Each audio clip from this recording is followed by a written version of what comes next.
Good morning. I just want to say, if I was Emerson Mnangagwa this morning, if I was him, I'll give the Minister of Finance and the Reserve Bank governor an ultimatum. Okay, perform or go back home. Go farm or something, try something different. I'll tell you them, if you cannot stop this falling Zim dollar, you need to go home. You need to try something else. I would give them 2 months to stabilize the financial market. 2 months to have one price for the currency. 2 months to sanitize the financial sector. Okay. And in those 2 months, to come up with a way forward. How we're gonna grow the economy. Then I will rope in there the Minister of Trade and Industry. I'm not giving the Minister of Trade and Industry an ultimatum because it is not his problem that we are here. It's a mismanagement of money between the Reserve Bank and the Finance Minister, who seems like to be doing both jobs. And the fact that their friendship with business in Harare, business people in the private sector, which is aiding this hemorrhaging the economy, because you know what they do of buying the cars. Using this arbitrage opportunity of buying the currency cheap and selling it higher, fueling and this currency downfall. So those guys must be given an ultimatum. I wouldn't fire them today, but half of me would fire them today, but the other half would say, okay, you give them 2 months, give them an ultimatum to perform or go home. Because here's the thing, there will be no performance because those guys, they are not given a goal. This is what we want, or go home. If we just say, okay, you're a finance minister, that's it. The economy doesn't perform, we're going to blame this and that. At the end of the day, the buck starts and stops with leadership. All is the Lord. Yeah. Somebody on another Twitter space was blaming the stuff that happened in 1896 for problems that are happening today. I laughed. I laughed. It's because of the stuff that you are doing today. So now, this is the time whereby we need clever ideas.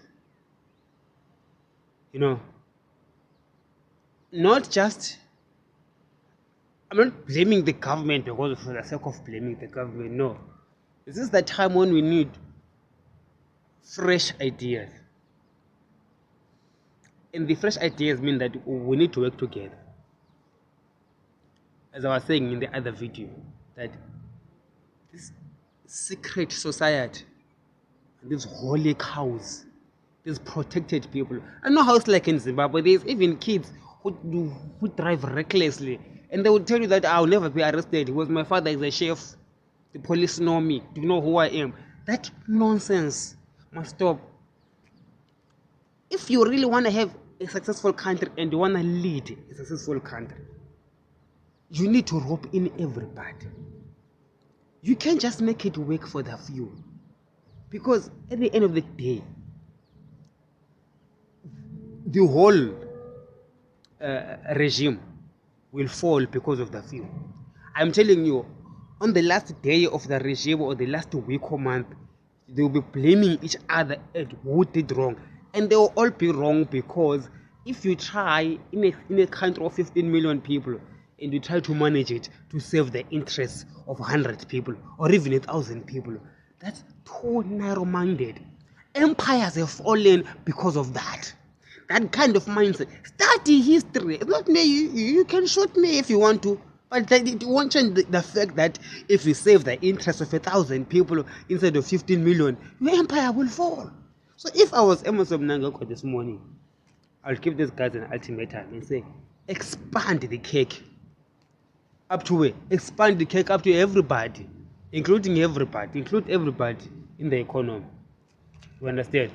And everybody's gonna work in the economy. Just like you look at me now, I'm doing 2 jobs right now.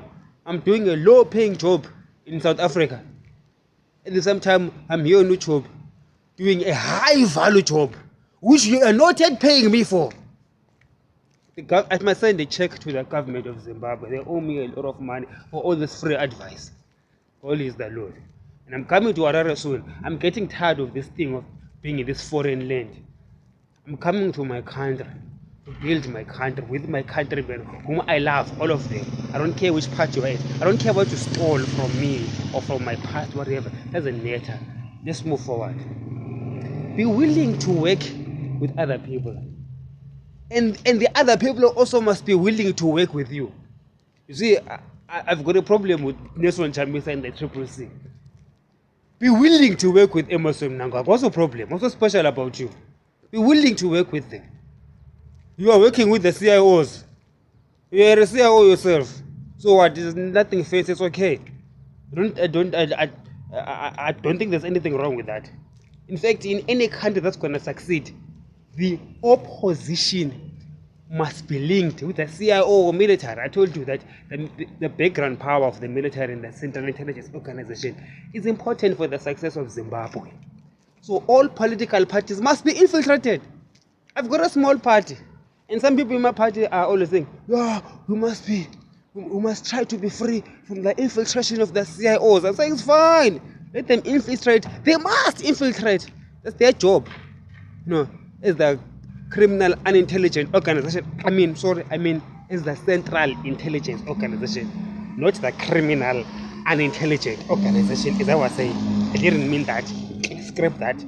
They are the Central Intelligence Organization. You need an opposition that, if it wins an election, the people that are in the army or in the Central Intelligence Organization are not afraid for their lives. I'm not afraid that you're going to take their farms. I'm not afraid that you're going to arrest them. I mean, Donald Trump used to campaign that if he becomes president, Hillary Clinton is going to go to jail. But when he became president, the Republicans say, no, you cannot do that. You're killing the American Democrats. So even in Zimbabwe, you cannot have the Triple C thinking that when they come into power, they must arrest ZANU-PF people for stealing this and that. I know it doesn't sound popular, but do you want to make a country work, or you want to be poor for the next 40 years? This is how you make a country work. You don't put into prison people who disagree with you politically. The prison you put them in is the ideological prison of the country. To say, we as Zimbabweans believe this ABCD. Then Nelson Chamisa and the entire EPT and the guys in the TCC and guys in the MDC, if they're oriented in the Zimbabwean mindset that we are together in this thing, okay, it doesn't matter who wins the election. Whoever wins the election, we still are together. You see, all the assets that Emerson Mnangagwa, all those guys in ZANU-PF, the assets that they have, the business connections that they have, just because Triple C comes into power shouldn't mean that we are going to seize them. We are going to open books and try to prosecute for all the sins that they did in the past 30, 40 years. That is why Zimbabwe is stuck. Mr. Nelson Chamisa, the ball is in your court. You understand what I'm talking about? You must be reconciliatory in your messaging, and also lead your people in the Triple C towards that reconciliatory stance, that standard, so that we can build a Zimbabwe. Unless if you really do not want to build Zimbabwe. Mr. Chamisa, today I'm focusing on you, say too. Really? I mean, Do you guys realize that sometimes Nelson Chamisa is one of the reasons why Zimbabwe is not moving forward? Yes, he's not in power, but he has got power. You see, Nelson Chamisa, he has got more power than Emerson Mnangagwa. Because Nelson Chamisa has got more supporters than anybody else in the country. Therefore, Nelson Chamisa is actually the president. You can call him the president waiting, but he is on another dimension. He's a president. Therefore, in order for him to move us forward, he must be together with the one that is in power, that is in the actual power. Look what Odinga did with Kenyatta in Kenya. And Kenya is going forward. And the Zimbabweans are all power hungry. Like, I think that we are now stuck in this opposition politics that we now like to be opposite. Do you know that we can be abused so much that every day you look forward to the abuse? People in the opposition are so used to being opposition that I wonder how they will feel like when they actually take the country. Because you are now experts in opposing. And the people in ZANU-PF are now experts in defense mode. I mean, when the war is finished, I think most of you guys are going to lose jobs. Especially, I think the guys that really polarize us are afraid that when there is unity, they will lose relevance. But guys, you are not you are not the job that you are doing. You understand? I was telling some people at my work that you are not what you are doing. What you're doing is what you're doing today. Tomorrow you must be doing something else. Just because you're making money being in opposition doesn't mean that that's what you should do all your life. At some point you're going to lead. So Nelson Chamisa, you want to lead, you want to be president. Now think about presiding. Not tearing my people apart.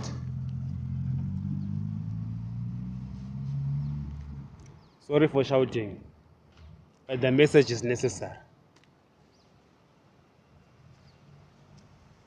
You see, Mr. Chamisa and people in the Triple C, you must understand that you are holding the keys of the jail that ZANU-PF is in. So now, let's not be narcissists. You have got the ability to free ZANU-PF by making them feel free with you in power. You understand what I'm talking about?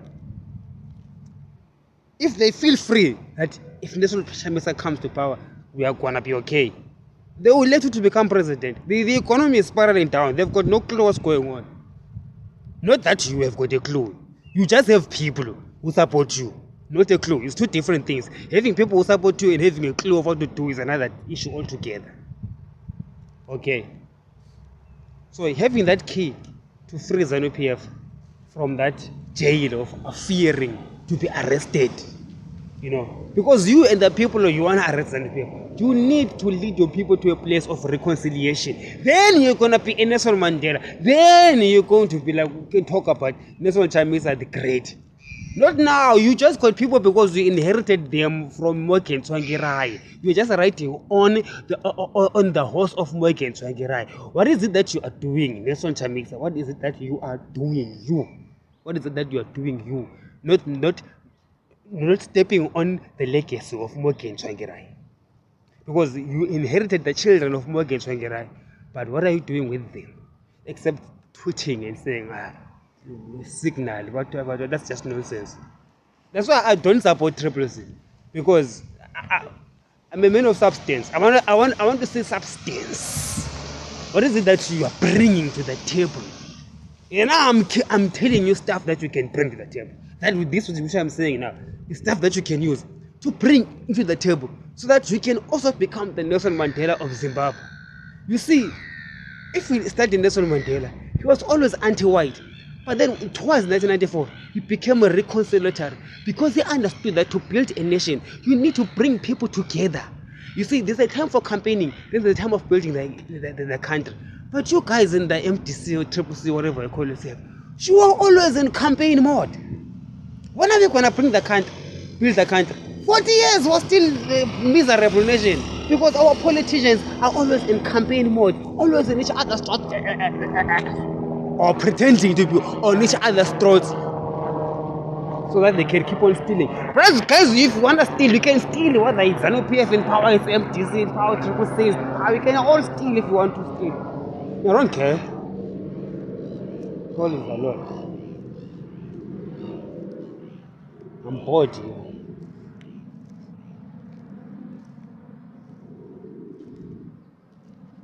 The resource that we have in Zimbabwe is people and our togetherness.